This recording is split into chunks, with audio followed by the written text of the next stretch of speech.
يضلل فلا هادي له ونشهد أن لا إله إلا الله وحده لا شريك له ونشهد أن محمدا عبده ورسوله أما بعد فأعوذ بالله من الشيطان الرجيم بسم الله الرحمن الرحيم ما كان محمد أبا أحد من رجالكم ولكن رسول الله وخاتم النبيين وكان الله بكل شيء عليما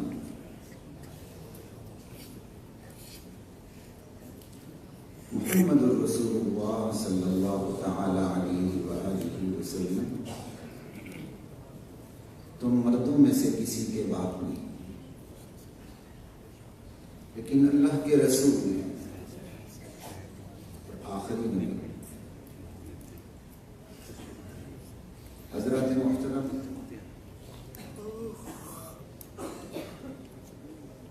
اللہ تعالیٰ نے انسان کی عارضی تشکیل جنت کے ماحول سے زمین کے ماحول میں کی،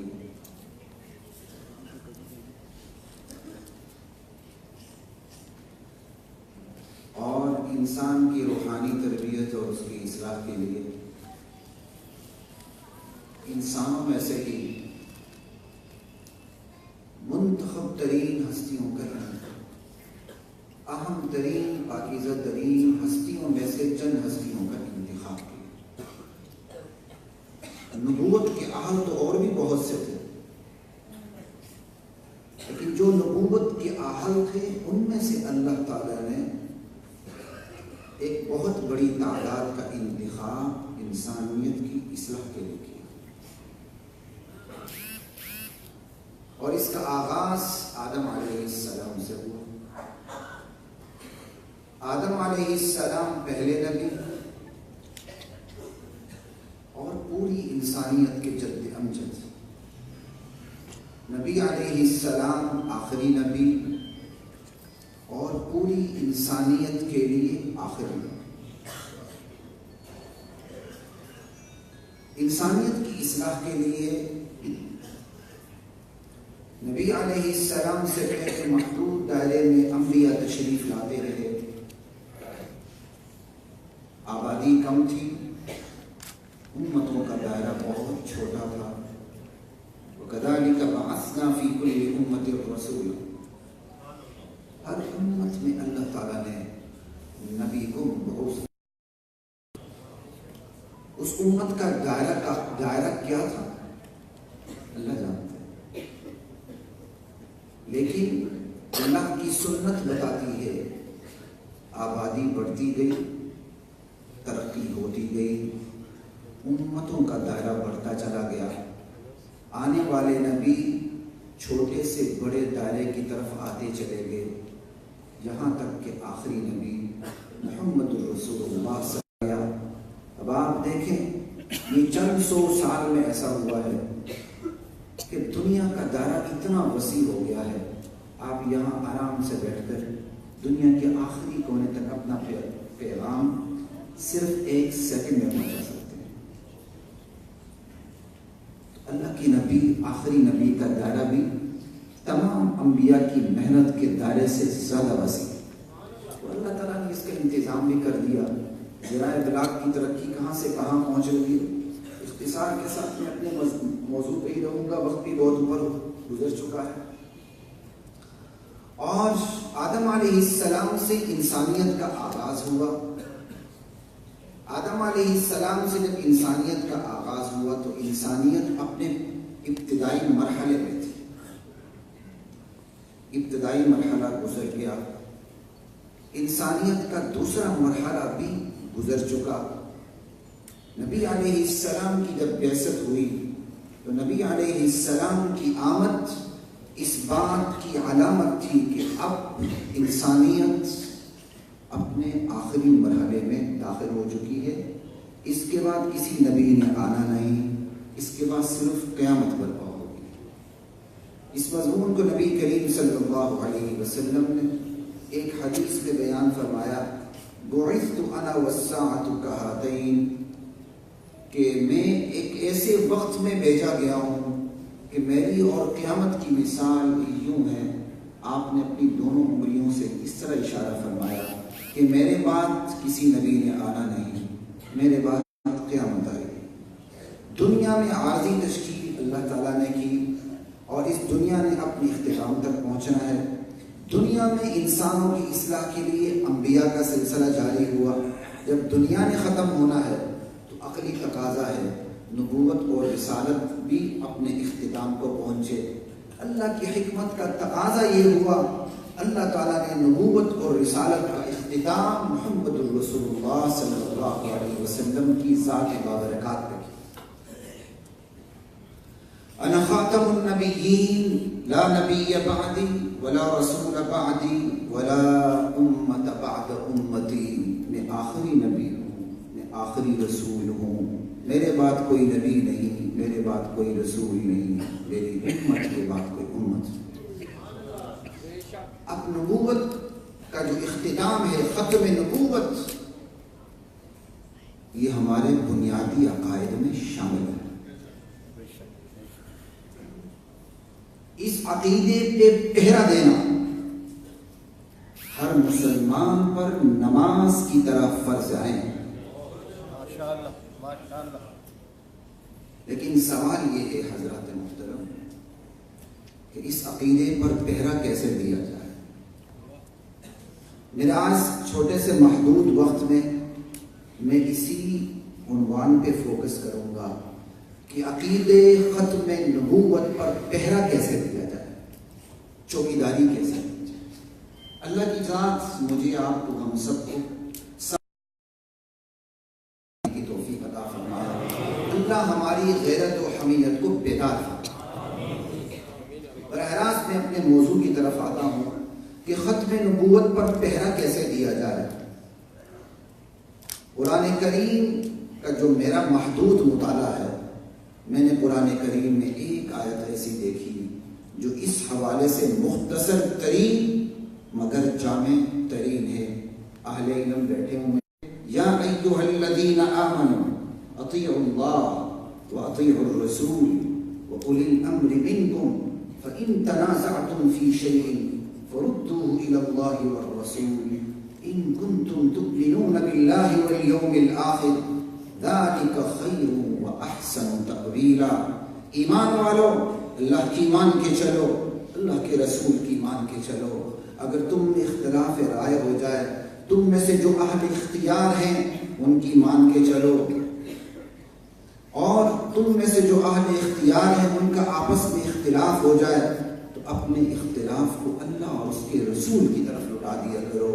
ذالک خیر واحسن تأویلا، یہی رویہ بہتر ہے اور انجام کے لحاظ سے بھی خوشتر ہے۔ محترم، یہ مختصر ترین اور جامع ترین آیت ہے جو بتاتی ہے اللہ کے بندوں کو کہ ختم نبوت کے عقیدے پر پہرا کیسے دیا جائے۔ اللہ کی ذات مجھے، آپ کو، ہم سب کو ایمان کی غیرت سمجھ عطا فرمائے۔ یا ایھا الذین آمنوا، ایمان والو، اطیعوا اللہ، اللہ کی مان کے چلو۔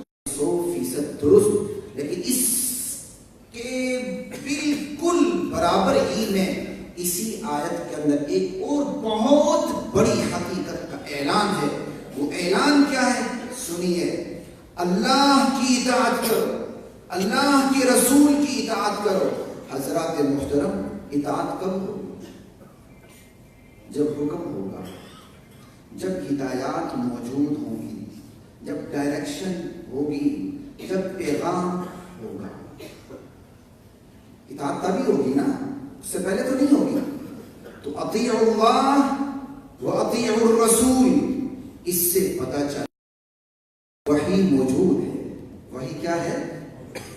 غور سے سنیے، میری گزارشات کے دوران سبحان اللہ، ماشاء اللہ، نعرہ تکبیر کہنے کی آپ کو کوئی ضرورت نہیں، اور نہ مجھے اس سے کوئی پیٹرول ملتا، ٹھیک ہے، بلکہ میں معذرت کے ساتھ اس سے میں تھوڑا سا تنگ ہوتا تھا. اس لیے آپ خاموشی سے غور سے سنیں گے تو انشاءاللہ مجھے بھی فائدہ ہوگا، میرا شرح صدر بھی ہوگا اور آپ کو بھی کچھ فائدہ ہوگا. دستور نہیں آئے گا، اطاعت تا قیامت ہے. معلوم ہوا وحی بھی محفوظ تا قیامت ہے. اطیعوا اللہ و اطیعوا الرسول سے یہ عقیدہ معلوم ہوا کہ وحی باری تعالی نہ صرف موجود ہے بلکہ تا قیامت محفوظ ہے. اب جو فرد، گروہ، طبقہ، کوئی فرقہ وحی باری تعالی کو، قرآن کریم کو محفوظ نہ سمجھے تو وحی باری تعالی پر مشتمل ختم نبوت اس کے ہاتھوں کیسے محفوظ رہ سکتا ہے؟ بات سمجھ رہے ہیں؟ جو وحی باری تعالی کو محفوظ نہ سمجھے، وہ سمجھے کہ وحی باری تعالی میں رد و بدل ہو چکا ہے، تحریف ہو چکی ہے اور امام اس وحی کو لے کر غار میں غائب ہو چکا ہے، اب کبھی نہیں آئے گا، 313 پیدا ہوں گے اس وقت آئے گا. معلوم ہوا وہ وحی میں تحریف کا قائل ہے اور خود ختم نبوت وحی سے ثابت ہے. تو جو وحی میں تحریف کا قائل ہے، وحی باری تعالیٰ کو غیر محفوظ سمجھتا ہے، تو وحی پر مشتمل ختم نبوت اس کے ہاتھوں کیسے محفوظ رہ سکتی ہے؟ نہیں رہ سکتی. اس لیے اس عقیدے کا تقاضا ہے جو وحی باری تعالیٰ کو محفوظ نہ سمجھے اسے مسلمان نہ سمجھا جائے. یہ ختم نبوت پر پہرا دینے کا سب سے پہلا تقاضا ہے. ختم نبوت پر چوکیداری کا اولین تقاضا یہ ہے جو اللہ کے نبی پر اتری ہوئی وحی کو محفوظ نہیں سمجھتا، میں اور آپ اس کو مسلمان نہ سمجھیں، اپنے قریب پھٹکنے نہ دیں، اپنی مجلسوں میں بیٹھنے نہ دیں، اپنے اتحادوں میں انہیں شامل نہ کریں، معاشرے میں اس کو گالی بنا دیں. اللہ اکبر.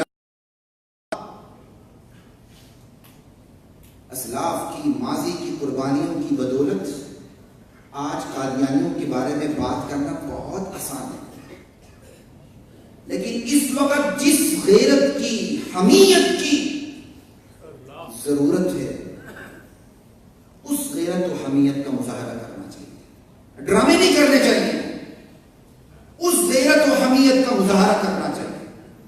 وگرنہ ختم نبوت جب صاحب وحی کو بھی محفوظ اور معصوم سمجھا اس کے بغیر نہیں. کیوں؟ اللہ کی بات کس پہ نازل ہو رہی ہے؟ نبی پہ. اگر نبی کے بارے میں یہ عقیدہ ہو کہ اس نے غلطیاں کی ہیں، اس سے گناہ سرزد ہوئے ہیں، اس کی حکمتیں غلط ثابت ہوئی ہیں، اس کا مطلب یہ ہے کہ پھر نبی معصوم نہیں رہا. جب نبی معصوم نہیں رہا تو اللہ کی اطاعت ہو نہیں سکی. اللہ کی اطاعت کا تقاضا یہ ہے جہاں وحی کو محفوظ سمجھا جائے وہیں صحیح وحی کو بھی معصوم سمجھا جائے. یہ اطیع اللہ کا تقاضا ہے کہ صاحب وحی کو بھی معصوم سمجھا جائے. معصومیت کیا ہے؟ کہ نبی گناہ کبائر سے، صغائر سے پاک ہے، پاکیزہ، مطہر اور منزہ ہے. اور جہاں وہ پاکیزہ ہے اس کی پاکیزگی اور معصومیت پر خود خدا نگران اور نگہبان ہے. یہی نبوت کی عصمت اور معصومیت کا مفہوم ہے. نبی صرف ذاتی طور پر معصوم نہیں ہے بلکہ نبی کی معصومیت پر خدا کی نگرانی اور نگہبانی بھی ہے، تب معصومیت کا مفہوم مکمل ہوتا ہے. لا الہ الا اللہ. تو صاحب وحی کو بھی محفوظ سمجھنا پڑے گا. تو ختم نبوت پر چوکیداری کا دوسرا تقاضا یہ ہے نبی کو معصوم سمجھا جائے. جو نبی کو معصوم نہیں سمجھتا اس کا مطلب وہ ختم نبوت پر نقب زنی کر رہا ہے، ٹاکا ڈالنے کی کوشش کر رہا ہے. پچھلے رمضان میں غالباً گزشتہ رمضان کی بات ہے، وہ ویڈیو بھی کافی وائرل ہوئی ہے. ایک فرقے کے بندے نے کہا ٹی وی پہ آ کے کہ فتح مکہ میں جو مسلمان ہوئے تھے وہ ڈر کے مارے ہوئے تھے. جب انہیں پتہ چلا یہاں تو ہر ایک کو معافی مل جاتی تو سارے مسلمان ہونا شروع ہو گئے. انہوں نے جا کے بعد میں کربلا کا میدان گرم کر کے نواسوں اللہ کے نبی کے نواسوں کو قتل کیا. تو یہ براہ راست کس پہ حملہ ہوا؟ نبی کی ذات پہ ہوا کہ نہیں؟ کہ نبی کی ذات نے حکمت عملی صحیح نہ اپنائی، نتیجہ کیا نکلا؟ کربلا کا میدان گرم. الحمدللہ اگلے دن میں نے خبر لی اچھی خاصی اس کی اسی چینل پہ آ کے. تو کہنے کی بات حضرات یہ ہے، ختم نبوت پر پہرہ داری کا دوسرا تقاضا یہ ہے جہاں وحی کو محفوظ سمجھا جائے وہاں صاحب وحی کو بھی معصوم سمجھا جائے. آگے چلتے ہیں، وقت میرے بات بہت کم ہے. انہی آیات کی روشنی میں آگے بڑھتا جاؤں گا. اب اطیع اللہ و اطیع الرسول کا جو عقلی تقاضا میں نے آپ کے سامنے رکھا، نص کا وہ آپ کے سامنے. اب اطیع اللہ و اطیع الرسول کی درجہ بندی دیکھیے. اطیع اللہ و اطیع الرسول و اولی الامر منکم، درجہ بندی ذرا دیکھیں. اطیع اللہ، اللہ کی اطاعت کرنی. درجہ بندی میں سب سے پہلے اطاعت کس کی ہے؟ کیونکہ رسول بھی کس کی اطاعت کروانے آتا ہے؟ اللہ کی اطاعت کروانے آتا ہے. درجہ بندی میں دوسری اطاعت کس کی ہو رہی ہے؟ رسول کی ہو رہی ہے. اور رسول کی اطاعت بھی دراصل کس کی اطاعت ہے؟ من یطع الرسول فقد اطاع اللہ. جس نے رسول کی اطاعت کی اس نے اللہ کی اطاعت کی. ذرا غور کیجئے، دونوں اطاعتیں انکنڈیشنل ہیں، غیر مشروط ہیں. کیا مطلب؟ اللہ کی اطاعت کرنی ہے، کوئی شرط نہیں لگی اس صورت میں کرنی اور اس صورت میں. اللہ کے رسول کی اطاعت کرنی ہے، کوئی شرط نہیں لگی اللہ کے رسول کی اطاعت اس صورت میں تو کرنی ہے اور اس صورت میں. ہر صورت میں اللہ کے رسول کی اطاعت کرنی ہے. اور تیسرے نمبر پہ کیا ہے؟ وَأُولِي الْأَمْرِ مِنْكُمْ، تم میں سے جو اہل اختیار ہیں ان کی اطاعت کرنی. لیکن یہ انکنڈیشنل نہیں ہے کہ جب تک تمہیں قرآن و سنت کے مطابق لے کے چلیں تب اطاعت کرنی، وگرنہ یہاں مطلقاً اطاعت نہیں ہے، مشروط اطاعت ہے. تو اس آیت سے کیا معلوم ہوا؟ غیر مشروط اطاعت صرف اللہ اور اس کے رسول کی. جو رسول نہیں اس کی اطاعت مشروط نہیں ہو سکتی، غیر مشروط نہیں ہو سکتی، انکنڈیشنل نہیں ہو سکتی. اس کی اطاعت مشروط ہے. ہم امام ابو حنیفہ کی اطاعت کرتے ہیں تو مشروط طور پہ کرتے ہیں، فروعی مسائل میں نہ کہ اصولی مسائل میں. اب یہ ایک عقیدہ ہے، لیکن اس عقیدے پر شب خون مارتے ہوئے اگر کوئی یہ کہے کہ میرے امام کی اطاعت بھی اللہ اور اس کے رسول کی اطاعت کی طرح غیر مشروط ہے، تو دراصل اس نے کس چیز کا دعویٰ کر دیا؟ اس نے اپنے امام کو رسول کا شریک بنا دیا. جب رسول کا شریک بنا دیا تو ختم نبوت کا عقیدہ ہل گیا کہ نہیں ہل گیا؟ اس نے اپنے امام کو اللہ کی اطاعت کے ساتھ شریک تو کر دیا. اللہ کا امام کی اطاعت کو، اللہ کی الوہیت کا عقیدہ ہلا کہ نہیں ہلا؟ تو ختم نبوت پر چوکیداری کا تیسرا تقاضا یہ ہے حضرات محترم کہ جو لوگ اللہ اور اس کے رسول کی اطاعت کی طرح اپنے اماموں کی قائدین کی اطاعت کو بھی غیر مشروط قرار دیتے ہیں انہیں کافر سمجھا جائے اور ان کو اپنے ماحول سے باہر رکھا جائے، وگرنہ ختم نبوت کی چوکیداری ممکن نہیں. تین تقاضے ہو گئے. آگے چلو، آگے لفظ کیا ہے جی؟ وَأُولِي الْأَمْرِ مِنْكُمْ، تم میں سے جو اہل اختیار ہیں، نیک حکمران ہیں، علماء ہیں، مجتہدین ہیں، ان کی مان کے چلو. وَأُولِي الْأَمْرِ مِنْكُمْ، تو پہلے کیا ہے؟ اطیعوا اللہ واطیعوا الرسول. جب وَأُولِي الْأَمْرِ مِنْكُمْ پہ آگے، جب وَأُولِي الْأَمْرِ مِنْكُمْ پر آگے، رسالت تو ختم ہو گئی نا. اس کا کیا مطلب ہو گیا؟ وحی منقطع ہو گئی. وحی کیا ہے؟ وحی کا سلسلہ رک گیا.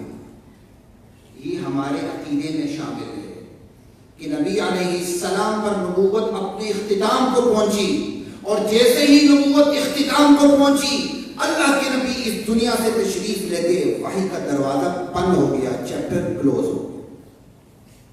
ختم نبوت اور ختم وحی یہ بالکل بالکل ایک ہی معنی ہے. ختم نبوت کا مطلب یہ ہے کہ وحی کا چیپٹر کلوز ہو چکا ہے. اب اوپر سے جبرائیل امین کسی شخصیت کے لیے وحی لانے سے رہے، ان کی مجال ہی نہیں کہ وہ کسی شخصیت پر وحی لے کر آ جائے. یہ ہمارا عقیدہ ہے. وحی ختم ہو گئی.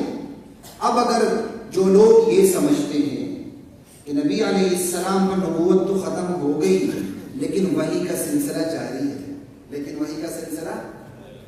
جاری ہے، تو ختم نبوت پر چوکیداری کا چوتھا تقاضا یہ ہے کہ ایسے عقیدہ رکھنے والوں کو کافر سمجھا جائے، اپنے ماحول سے باہر رکھا جائے، انہیں قریب پھٹکنے نہ دیا جائے، انہیں معاشرے کی گالی بنا دیا جائے، مرزائیوں کی طرف ان کو اپنے قریب نہ آنے دیا جائے، وگرنہ ختم نبوت کی حفاظت کا کوئی معنی نہیں رہتا. یہ بات یاد رکھیں. یہ چوتھا تقاضا، پانچواں چوتھا وَأُولِي الْأَمْرِ مِنْكُمْ، اس پر وحی اپنے اختتام کو پہنچی ہے. یہی وجہ ہے کہ اطیعوا اللہ و اطیعوا الرسول میں کوئی شرط نہیں ہے کہ اس صورت میں اللہ کی اطاعت کرنی، اس صورت میں نہیں کرنی، رسول کی صورت میں کرنی، اس صورت میں نہیں کرنی. لیکن جب بات اولی الامر منکم پر آ جاتی ہے، وحی ختم ہو جاتی ہے، آگے اہل اختیار میں جو کچھ کرنا ہے اب قرآن و سنت کی روشنی میں اپنے اجتہاد سے کرنا ہے. ان سے غلطی ہو سکتی ہے تو ان کو واپس پھیرا گیا کہ اگر تمہارے درمیان آپس میں اختلاف ہو جائے تو تم اس بات کو معصوم کی طرف لوٹاؤ، کیونکہ تم معصوم نہیں ہو. تو اولی الامر منکم سے دوسری بات یہ ثابت ہو گئی، پوری آیت کو سامنے رکھ کے وحی کا سلسلہ ختم ہو چکا ہے. جو وحی کے سلسلے کو ختم نہیں سمجھتا وہ مسلمان نہیں ہے. اور ختم نبوت کا تقاضا یہ ہے کہ اس کو آپ اپنی مجلس سے. اب پانچواں تقاضا اولی الامر منکم سے ہی پانچواں تقاضا وہ کیا ہے؟ اہل اسلام کا اجماعی عقیدہ ہے، کنسنسس ہے اس حقیقت پر کہ اولی الامر منکم سے مراد، اولین مراد، سب سے اولین مصداق صحابہ. اب جو طبقہ اولی الامر منکم سے مراد صحابہ کو نہیں سمجھتا ہے صحابہ تو کافر ہو گئے تھے، اور اولی الامر منکم سے مراد اپنے ائمہ کو سمجھتا ہے. بات میری سمجھ رہے ہیں؟ اولی الامر منکم سے مراد اپنے اماموں کو سمجھتا ہے، صحابہ کو نہیں سمجھتا. یہ اس کا پہلا مرحلہ ہو گیا. دوسرے مرحلے پہ اس نے کیا کیا کہ وہ اپنے اماموں کی اطاعت کو اللہ اور رسول کی سطح پہ لے آیا. جس طرح اللہ اور اس کے رسول کی اطاعت کر لی، اماموں کی بھی اطاعت کر لی. امام بھی اللہ کی طرف سے ہی کیا کہتے ہیں اس کی سلیکشن ہوئی. تیسرے مرحلے پہ اس نے کیا کیا؟ اماموں کی اطاعت کو رسول کی اطاعت سے بڑھ کے قرار دیا، کیونکہ وہ لوگ سمجھتے ہیں نبی ایک حکم دے دے امام اس کو منسوخ کر سکتا ہے. چوتھے مرحلے پہ انہوں نے کیا کیا؟ اپنے امام کو اللہ کی الوہیت میں شریک ٹھہرا دیا.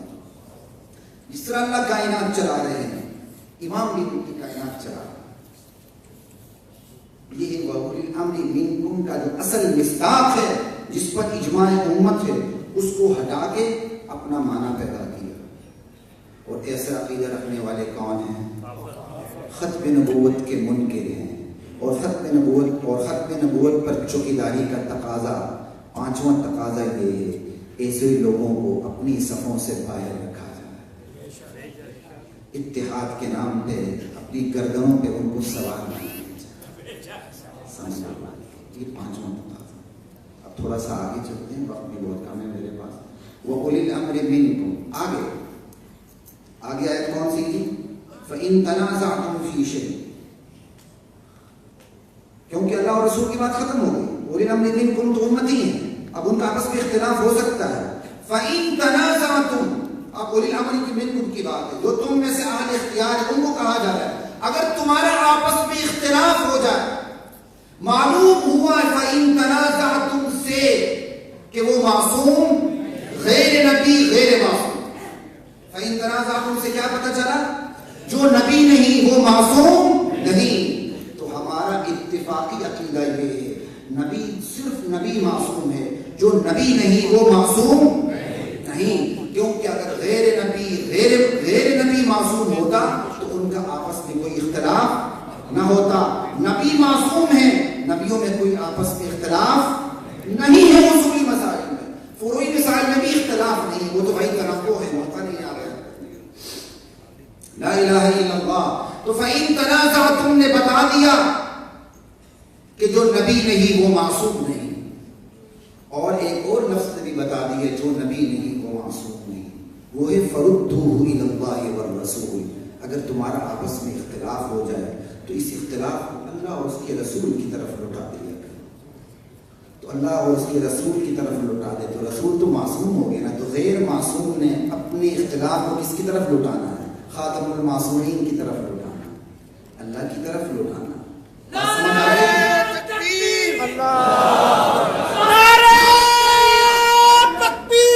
اللہ اکبر۔ کھڑے ہو کر امیر صاحب استقبال کیجیے گا۔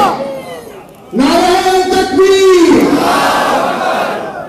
قائدنا جیشد طیب طیب، قائدنا جیشد طیب طیب، نعرہ تکبیر، اشاعت التوحید و سنہ، امیر مرکزیت حضرت شیخ القرآن طیب طاہری۔ تشریف رکھیں۔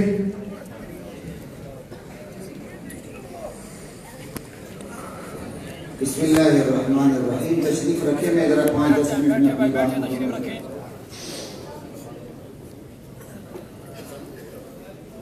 اپنی جگہ پہ بیٹھے بھائی۔ حملہ آور ہے بالواسطہ، ختم نبوت پر چوکیداری کا تقاضا یہ ہے کہ ایسے شخص کو کافر سمجھا جائے اور اپنے ماحول سے دور رکھا جائے اور اتحاد کے نام پہ اسے گلے نہ لگایا جائے۔ اگر مصلحتیں حکمتیں مرزائیوں کے ساتھ آپ کو اتحاد پہ مجبور نہیں کرتی تو جو مرزائیوں سے بھی بڑے کافر ہیں ان کے ساتھ آپ کے اتحاد کو آپ مجبور نہیں ہونے چاہیے، آپ مجبور نہ ہوں۔ لا الہ الا اللہ۔ آگے چلتے ہیں، اب یہ پوری آیت میں نے آپ کے سامنے پڑھ دی، فَرُدُّوهُ إِلَى اللَّهِ وَالرَّسُولِ تک۔ اب پوری آیت دوبارہ پڑھتا ہوں تو ایک اور حکم ثابت ہوگا۔ یا ایھا الذین آمنوا، ایمان والو، اطیعوا اللہ وَأَطِيعُوا الرَّسُولِ وَأُولِي الْأَمْرِ مِنْكُمْ، اللہ کی مان کے چلو، اللہ کے رسول کی مان کے چلو، اور تم میں سے جو اہل اختیار ہے ان کے مان کے چلو۔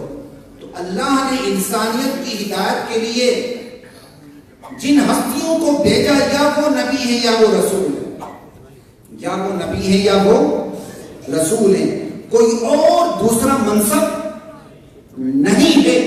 اگر کوئی اور منصب ہوتا کہ جس کی بات نبی کی طرح لازم اور فرض عین ہوتی تو یہاں اس کا اضافہ ہوتا، پھر آیت اس طرح ہوتی اطیعوا اللہ واطیعوا الرسول واطیعوا ائمتکم، لیکن ایسی کوئی آیت نہیں ہے، بلکہ پورے قرآن میں کہیں بھی ایسی آیت نہیں ہے قل اطیعوا اللہ واطیعوا الرسول، بلکہ ومن یطع اللہ والرسول فأولئك مع الذين أنعم الله عليهم من النبيين والصديقين والشهداء والصالحين۔ جو اللہ اور اس کے رسول کی اطاعت کرتا ہے وہ نبیوں کے ساتھ، صدیقین کے ساتھ، شہداء اور صالحین کے ساتھ، اللہ اور رسول، آگے کوئی دوسرا منصب نہیں ہے۔ معلوم ہوا قرآن امامت اور ولایت نامی منصبوں کی نفی کرتا ہے، اور جو قرآن کے مقابلے میں، رسول کے مقابلے میں امامت نام کا کوئی منصب ایجاد کرتا ہے، ولایت نام کا کوئی منصب ایجاد کرتا ہے کہ وہ منصب ایسا ہے جس طرح رسول کی بات لازم اور فرض عین ہے، امام اور صاحب ولایت کی بات بھی لازم فرض عین ہے، وہ اہل اسلام کے نزدیک اتفاقی طور پر کافر، زندیق اور مرتد۔ بات یاد رکھیے،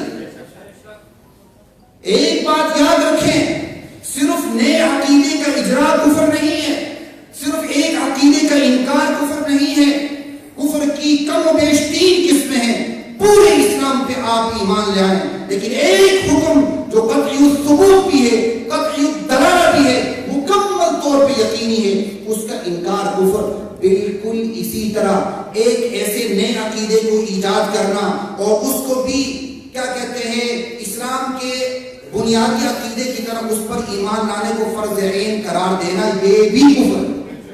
بالکل اسی طرح جس عقیدے پر ایمان ہے اس عقیدے کے اندر اپنی طرف سے تبدیلی پیدا کرنا، تشریح کے طور پر تعویل یہ بھی کفر ہے. عقیدے کا انکار کفر، عقیدے کا ایجاد کفر، اور متفقہ عقیدے کی اپنی طرف سے تعویل بھی کفر ہے. یہ بات یاد رکھیں. لا الہ الا اللہ. تو یہاں تک حضرات محترم 7-8 باتیں اس مختصر اور جامع ترین آیت سے ثابت ہو گئیں کہ ختم نبوت پر چوکیداری کا ایک کافر ملک میں رہتے ہوئے مکمل طور پر خالص اسلامک پرسنل لا پہ عمل کرتے ہیں، خالص آئلی قوانین پہ عمل کرتے ہیں. ہم پاکستان پہ رہتے ہوئے کافرانہ آئلی قوانین پہ عمل کرتے ہیں. اور اس سلسلے میں ہماری مذہبی سیاسی جماعتوں کا جو ایک اتحاد ہونا چاہیے وہ نہیں ہے. ایک عاصمت جہانگیر ان سب پہ بھاری ہے. بالکل اسی طرح ختم نبوت کے حوالے سے پہلے ہم خاموش بیٹھتے ہیں، جب عدالتوں کے فیصلے آتے ہیں تو پھر ہم ہر چیز کو جوتے کی نوک پہ رکھ کے میدان میں آتے ہیں. حضرات محترم شروع سے اپنے آپ کو قانونی طور پر تیار رکھیں، اور جو قوانین ختم نبوت کے حوالے سے موجود ہیں ان کی پیروی کریں، اور وقت کے تقاضوں کے حوالے سے نئے قانون عوامی پریشر کے زور پر بنوانے کی کوشش کریں. یہ میری اور آپ کی اخلاقی قانونی شرعی ذمہ داری ہے. لا الہ الا اللہ صرف نعرے لگانے سے کام نہیں ہوگا. سٹیج پہ آپ چیف جسٹس کی بات کو جوتے کی نوک پہ رکھ لیں، بلکہ اس کے لیے مکمل طور پہ قانونی کاوشوں اور ہاں جب ریاست ناکام ہوتی ہے، عدالتیں بحران کا شکار ہوتی ہیں، تو پھر ایسے ہی ہوگا کہ جو توہین عدالت کا مجرم ہوگا بندہ خود ہی پکڑ کے اس کا سر قلم کر دے گا. اس کو پتا ہے کہ عدالتوں میں مسئلہ جائے گا، 7-8 سال کے بعد بری ہو کے وہ ہیرو بن گئے. تو پھر ریاست کو، عدالت کو عوام سے گلہ کرنے کا کوئی حق نہیں پہنچتا. ریاست اور عدالتیں اپنا کردار ادا کریں، انشاءاللہ عوام سے انہیں کوئی گلہ نہیں. اور اخیر میرے اور آپ کے ایمان کا حصہ ہے، یہ کوئی باہر سے نہیں آیا. من احب للہ وابغض للہ واعطى للہ ومن کمل، اور کسی کا نہیں. آج ہم رٹ لگاتے ہیں صرف امر بالمعروف کی. آج ہم رٹ لگاتے ہیں کہ تمہارے اور ہمارے درمیان بین آ چکا ہے، لیکن یہ بین، یہ عداوت، یہ بغض، یہ کب ختم ہوگا؟ جب تم اللہ وحدہ لا شریک لہ پہ ایمان کرو.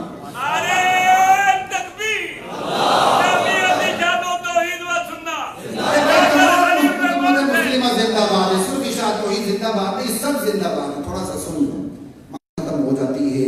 اور جس بے بغض عداوت کی بنیاد اللہ کی ذات ہو، وہاں ہمدردی آ جاتی ہے، وہاں ہمدردی آ جاتی ہے. اور یہ ہمدردی انتہا پہ پہنچی ہوئی ہے ابراہیم علیہ السلام کی. ابراہیم علیہ السلام کی برات جہاں انتہا پہ پہنچی ہوئی ہے، وہاں اپنی قوم کے ساتھ ہمدردی بھی اسی سطح پہ انتہا پہ پہنچی ہوئی ہے. وہ قوم جس نے آگ میں ڈالا، وہ قوم جس نے ہجرت پہ مجبور کیا، دیش سے پردیش کیا، اسی قوم کو کہہ رہے ہیں جاتے جاتے حتی تؤمنوا باللہ وحدہ.